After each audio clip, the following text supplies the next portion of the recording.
오늘 성경 말씀 사도행전 10장 34절에서 43절까지 사도행전 10장 205쪽에 있습니다. 사도행전 10장 34절부터 43절까지 교독하겠습니다. 베드로가 입을 열어 말하되 내가 참으로 하나님은 사람의 유모를 보지 아니하시고 각 나라 중 하나님을 경외하며 의를 행하는 사람은 다 반드시 그리하도다. 만유의 주 되신 예수 그리스도로 말미암아 화평의 복음을 전하사 이스라엘 자손들에게 보내신 말씀 곧 요한이 그 세례를 반포한 후에 갈릴리에서 시작하여 온 유대로 두루 편파된 것을 너희가 알거니와 하나님이 나사렛 예수에게 성령과 능력을 기름 붓듯 하셨음에 그가 두루 다니시며 선한 일을 행하시고 마귀에게 눌린 모든 사람을 고치셨으니 이는 하나님이 함께 하셨음이니라. 우리는 유대인의 땅과 예루살렘에서 그가 행하신 모든 일의 증인이라. 그를 그들이 나무에 달아 죽였으나 하나님이 사흘 만에 다시 살리사 나타내시되 모든 백성에게 하신 것이 아니요 오직 미리 택하신 증인 곧 죽은 자 가운데서 부활하신 후 그를 모시고 음식을 먹은 우리에게 하신 것이라. 우리에게 명하사 백성에게 전도하되 하나님이 살아있는 자와 죽은 자의 재판장으로 정하신 자가 곧 이 사람인 것을 증언하게 하셨고 이에 대하여 모든 선지자도 증언하되 그를 믿는 사람들이 다 그의 이름으로 힘입어 죄사함을 받는다 하느니라. 아멘. 첫 번째는 회개에 대해서, 오늘은 믿음과 용서에 대해서 합니다. 그래서 우리가 마태복음 3장 8절에 오늘 말씀이 지난주 말씀이 그러므로 회개에 합당한 열매를 맺으라 하고 세례 요한이 광야에서 사두개인과 바리새인이 자기에게 쫓아오는 것을 보고 한마디 하는 얘기 아니겠습니까? 즉 회개는 다시는 잘못을 거듭하지 않는 변화된 삶이다. 그래서 하나님 잘못했습니다 하고 기도하지만 그걸 끝나지 않고 잘못됐으니까 바로 그와 똑같은 잘못을 전하지 않기 위해서 우리가 변화된 삶이, 그래서 우리 주 예수 그리스도 안에 대한 그리스도한 믿음입니다. 그래서 오늘 믿음이 어디서 왔는가 근원을 생각할 때 말씀에서 나왔는데 우리가 예수 그리스도라고 하지 않습니까? 그리스도는 기름 부어주신 자, 하나님께서 택하신 자, 예수는 어떤 내용이냐? 예수는 마태복음 1장 21절에 마태복음 시작하면서 요셉에게, 다윗의 자손 요셉에게 아들을 낳으리니 이름을 예수라 하라. 이는 그가 자기 백성을 그들의 죄에서 구원할 자이심이라고. 죄에서 구원할 자가 바로 예수님의 뜻입니다. 예수라는 말은 구원할 자. 그래서 정확한 발음을 할 수 있는 사람, 민족이 아마 세계에서 우리나라, 히브리 말고는 우리나라 말인데 예수라고 발음이 됩니다. 영어로는 지저스라고 발음. 예수 하면 예수 발음 못합니다. 다른 언어를 쓰는데도 전부 다 틀리게 합니다. 그래서 우리가 얼마나 한글이 과학적이고 우리의 자랑스러운 글인지는 차츰 우리가 놀라게 됩니다. 그래서 예수란 이름 뜻이 구원자. 어디서 구원하십니까? 죄에서 구원하여 주심을 죄 용서라고 합니다. 그래서 오늘의 주제가 믿음과 용서입니다. 그래서 믿음과 용서는 따로따로 떨어져서 이루어지는 것이 아니고 믿음으로 이루어지는 동시다발적인 은혜로 이루어진다는 것입니다. 우리 일과에서 거듭남에 대해서 우리가 설명을 했지 않습니까? 일과에서 우리가 이제 계속 일과 거듭남에 대해서는 18과를 쭉 맞추기까지 계속 이어져서 나옵니다. 우리가 그래서 요한복음 1장 12절, 13절, 14절은 꼭 외워두시기 바랍니다. 그래서 그 뜻은 전번 주에 우리 김경수 집사님이 아주 줄줄줄 다 하셨는데, 정확한 뜻은 가면 갈수록 뜻을 이해하게 됩니다. 그래서 말씀을 묵상하게 되면 그 뜻을 생각하면 왜 그럴까 하고 하다 보면 갑자기 전깃불 반짝 껴지듯이 성령님이 가르쳐 주십니다. 그건 확실한, 어떻게든지 간절히 이렇게 바라면은 해석이 됩니다. 그래서 그 믿음이 자꾸 이 풍요로운 삶을 들은 분 치고 하나도 없이 전부 다 업그레이드가 됐습니다. 이게 전에는 이게 예수 믿는다는 것이 그냥 믿음으로써 되는 줄 알았더니, 우리 전도사님 만나서 내가 이렇게 새롭게 되느라고 한두 사람 들어본 게 아니고, 그래서 꼭 업그레이드 하셔가지고 천국 가는데 큰 티켓으로 받으시기를 주님의 축복합니다. 그래서 우리가 다시 제 거듭 말하지만, 태초에 말씀이 계시니라, 이 말씀이 하나님과 함께 계셨으니 이 말씀이 곧 하나님이시라. 이해 갈 것 같지만 정확히 따지면 굉장히 어려운 말입니다. 그래서 그걸 풀자면은 1장 12절 말씀에 영접하는 자, 곧 그 이름을 믿는 자들에게는 하나님의 자녀가 되는 권세를 주셨으니, 바로 그 권세입니다. 그 권세로서 우리가 알게 되는데, 그래서 아무나 그 권세를 주는 게 아니고, 이는 혈통으로나 육정으로나 사람의 뜻으로 나지 아니하고 오직 하나님께로부터 난 자들이라. 그래서 그 하나님께 난 자들이기 때문에 하나님이 택정하신, 창세전에 에베소서 1장에는 창세전에 택정하셨다고 했습니다.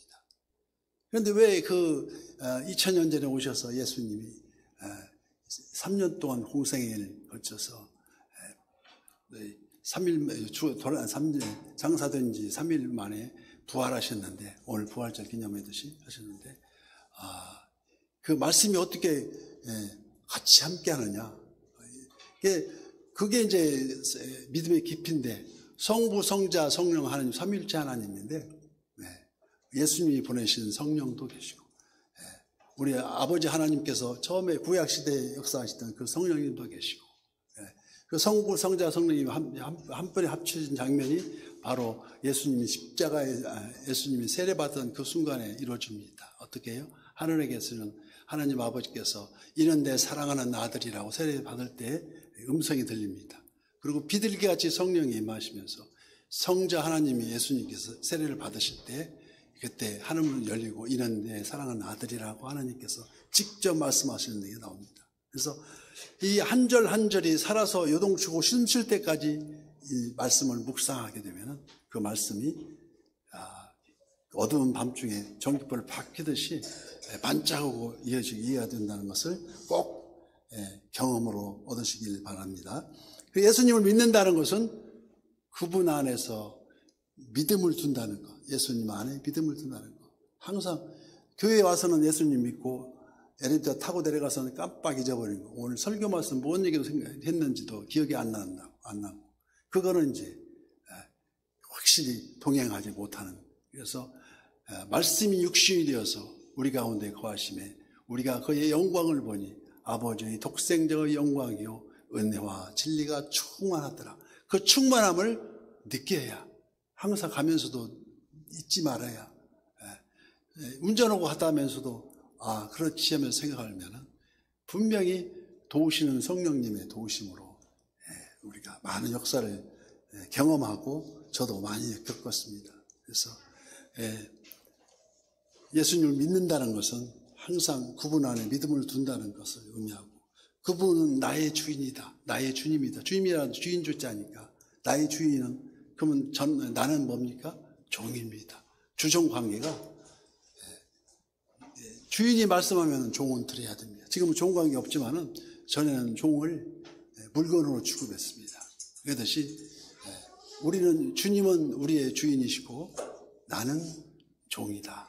그래서 순수하게 복종함으로써 하나님의 말씀에 순종함으로써 우리가 그 뜻을 그때 이제 주님이 알아드시고 임마누엘의 하나님이 바로 우리 주님이심을 깨닫습니다. 그래서 눈에는 안 보이지만은 여호와 하나님이다, 모세에게 나타나신 하나님 여호와 하나님이라고 말씀하셨듯이 눈에는 안 보이지만은 바로 네 곁에서 너를 바라보고 불꽃 같은 눈동자로 너를 바라보고 있는 게 지금 신약에 와서는 임마누엘의 우리 하나님이 우리 곁에 계셔서 말씀이 육신이 되어서 우리 하나님의 때로는 역사하시고 종의 말을 경청하시고 때로는 주인님의 행세를 하시면서 그러므로 말미암아 오늘 주제가 사도행전 10장 43절에 그에 대하여 모든 선지자로 증명하되 그를 믿는 사람들이 다 그의 이름을 힘입어 죄사함을 받는다 하였노라. 그래서 믿음으로 죄사함을 받는 것입니다. 그래서 성경이 이를 증거하기 위해서 사도행전 4장 12절 말씀 누구나 잘 알지 않습니까? 다른 이로서는 구원을 받을 수 없나니 천하 사람 중에 구원을 받을 만한 다른 이름을 너희에게 우리에게 주신 일이 없습니다. 이게 베드로가 하는 얘기입니다. 이게 많은 군중들 앞에서 걷지 못한 안증뱅이를 뛰게 만들면서 요한이 그때 나온 말이 그래서 오직 구원은 예수님 한 분뿐이라는 것을 우리가 얼마나 자랑스럽게 여겨야 될지 지금 전에 같으면은 불교나 뭐 유교나 뭐 다른 거 뭐 저기 정상교니 뭐 천도교니 다 하게 경전이 다 있습니다. 그때 경전이 그래서 불교의 경전 속에서도 그 어느 곳에도 그 구원할 때 다시 거듭남의 역사는 없는 것이고 유교에 있어서 13경에 어느 곳에도 찾아볼 수 없고 이슬람 코란에서도 부활했다는 얘기나 구원해 주겠다는 일이나 그래서 거듭남의 중생은 찾아볼 수가 없다는 것입니다. 그래서 오늘 설교의 내용에도 말씀해서 나왔지만 성철 스님이 전에 많은 고행을 겪으면서 눕지도 않고 과부자로 튼 자세에서 앉는 자세에서 수십 일을 금식하면서 그 진리를 얻기 위해서 많은 고행을 겪으면서도 그 결론을 얻고 나서 요즘에는 신학 우리 장신 같은 경우에는 저는 무조건 이런 불교 같은 종교를 여기지 않았는데 지금은 철학으로 접근을 합니다. 자기 성찰로 해서 그래서 종교 시간에 이슬람교도 배우고 불교도 배우고 유교도 배우고 그런데 저희 할 때도 이렇게 불교에 대해서 뭐 이슬람에 대해서 잠깐씩 정규실을 가졌는데 요즘에는 좀 더 아마 할 줄 믿습니다. 그 당시에 성철 스님이 입적하면서 수많은 고행을 겪으면서 떨어진 옷을 입고 기상천외의 고통을 겪으면서도 그 해답을 얻고자 했지만 결국에는 입적하기 전에 눈을 감기 전에 수시수요 산시산이요 수시수라고 산은 산이고 물은 물이더라 그걸로서 끝나더라 구원은 없다 증명하면서 간 겁니다.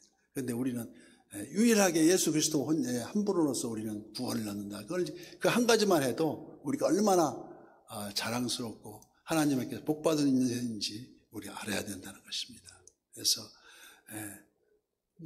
최근 들어 1907년 성령대 부흥운동이 평양에서 장대현 교회에서 열렸는데 거기에 이끄신 분이 우리 장신대 1회 졸업생 길선주 목사였습니다. 길선 목사가 그분은 실제로 중노릇도 해봤고 유불선에 대해서 유교도 숭상해봤고 선교에 대해서도 그 이적을 맡은 그런 분이 있는데 실제로 불교의 내역을 알으니까 자기 구원이 예수님한테 있다는 것을 나중에 성경 속에서 찾고 나서 수많은 중들이 이 강대상에 이 108염주를 다 바치면서 불교에서 기독교로 교했다는 돌아왔다는 이야기가 한국사에 많이 나옵니다. 그래서 깨끗게 하심, 아주 주님의 용서받은 깨끗게 하심. 탄광촌을 방문한 어느 목사님의 이야기입니다. 온통 새카만 그 탄광촌 통로 입구에서 아름답고 하얀 백합 아마 꽃일 것 같은데 꽃이 피어 있음을 보고 아주 신기하게 느꼈는데, 더 놀라운 것은 그 탄광 인부들이 오고 가며 떨어지는 석탄가루가 그 꽃에 닿으면 더 미끄러지듯 그 까만 이런 석탄가루를 떨쳐버리고 아주 더 하얗게 그 꽃잎이 빛나 보이더라는 것입니다. 이게 바로 이 세상 막연한 죄악으로 가득한 이 세상에 살아가고 있는 예수를 믿는 사람들의 그런 모습이 아니겠느냐. 이처럼 진리 속에 의연히 피어나는 꽃과 같은 존재가 되어야 되지 않겠느냐는 것입니다. 그래서 베드로전서 1장 22절 말씀에 너희가 진리를 순종함으로 너희 영혼을 깨끗하게 하여 거짓이 없이 형제를 사랑하기에 이르렀으니 마음으로 뜨겁게 서로 사랑하자고 베드로전서 1장 22절에 권면합니다. 즉 깨끗하게 한다는 것은 예수 그리스도께서 흘리신 십자가 보혈로만 가능하다는 것입니다. 그래서 우리 갈보리 언덕에 예수님 십자가 그럴 때 그 복음성가에도 나오지 않습니까? 갈보리 언덕에 예수님 십자가 그 피로 내 죄를 깨끗하게 씻었네. 그리고 그 부활 승천하셔서 전능하신 하나님 우편에 앉아 계시다가 각 거기로부터 산자와 죽은 자를 심판하러 오신다고 약속하고 우리도 그 믿고 예보 때마다 사도신경으로 되뇌고 있습니다. 우리가 기도 중에 종종 주여 믿습니다. 주여 주여 하고 그 믿음은 무엇을 증명합니까? 그 믿음은 회개에 합당한 열매를 맺어야 가능하다는 것입니다. 그래서 생각이 바뀌고 생각이 바뀌니까 말이 바뀌고 말이 바뀌니까 행동이 바뀝니다. 믿음은 변화된 삶, 다시는 거듭하지 않는 잘못으로 빠지지 않고 항상 우리가 그 변화된 삶으로 증명된다는 것입니다. 그래서 제 개인적인 이런 의견은 술 먹는 사람 아니라 담배 피는 사람한테 담배 피지 말아라, 술 먹지 말아라 저는 강요하지 않습니다. 왜? 다 하나님이 알아서 그 뜻대로 이루어지는 게 인생이다. 그래서 다만 많이 먹지 말고 많이 피지 말라 하지 피지 말라고는 감히 얘기를 못하고 있습니다. 왜? 이런 연유로 해서 그래서 어쩌면 죄악에 만연한 어두움의 한 줄기 빛으로 하나님을 기쁘시게 하는 일이 아니겠는가. 그래서 일상의 삶으로 증명하지 못한다면 입으로만 부르짖는 연약한 믿음일 수밖에 없다는 것을 저는 확실하게 느낍니다. 그래서 마태복음 7장 21절에 나더러 주여 주여 하는 자마다 다 천국에 들어갈 것이 아니요 다만 하늘에 계신 내 아버지 뜻대로 행하는 자라야 들어가리라 이렇게 말씀하십니다. 그래서 오늘 본문 36절 우리 사도행전 10장 36절에 만유의 주 되신 예수 그리스도로 말미암아 화평의 복음을 전하사 이스라엘 자손들에게 보내신 말씀이라고 우리가 그 정의했듯이 즉 베드로 입을 열어서 예수 그리스도 예수는 그리스도라고 복음의 주된 내용이 화평으로 정의하고 있습니다. 모든 이 복음이 들어가는 것은 화평이 있어야 된다는 것입니다. 즉 베드로 입을 열어서 이제껏 하나님과 인간 사이에서 심판자와 죄인의 관계로 인식되었던 또 한 사람과 또 그 사람 사이에서 선택받은 선민, 자기들은 선민인 줄 알았습니다. 이스라엘 민족이 선택받지 못한 이방인으로 나눠져서 편견과 편애로 반목하는 삶의 현장이었습니다. 그래서 예수 그리스도로 말미암아 화평의 복음을 전하사 이들이 벽을 한순간에 이 복음이 무너뜨리고 이를 일컬어 복음으로 하나가 되는 역사를 이루었다고 우리는 말합니다.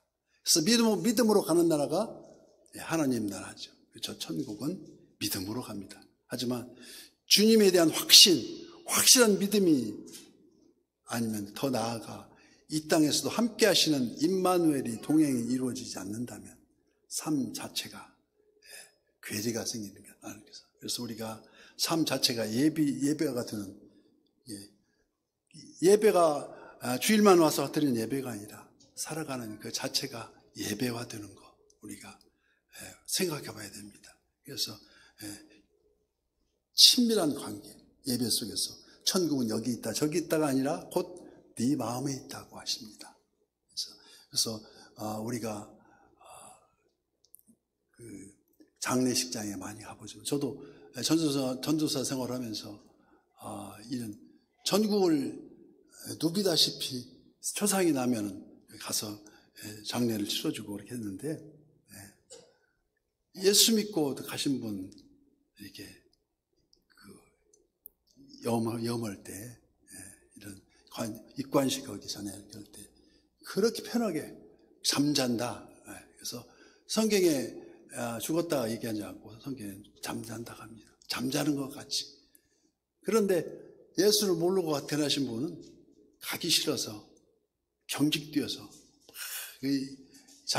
장의사가 와서 근육을 풀어줍니다. 막 이렇게 굳어있는 얼굴 근육을 어떤 분은 눈도 떠 있는 사람 보여준 도 있고 어떤 분은 입이 잘 닫혀지지 않고 경직되어 있는 사람도 있고 그래서 다 풀어가지고 보여주는데 그런데 그 권사님이나 믿는 분이라고 보면은 어찌 평화로운지 실제적으로 이렇게 만져보는 사람들은 살아있는 이런 피부같이 아주 보들보들합니다. 근데 믿지 않는 분들은 가기 싫어서 혹은 경직되어서 아주 경직되어 있다 그런 말을 보아도 알 수가 있습니다.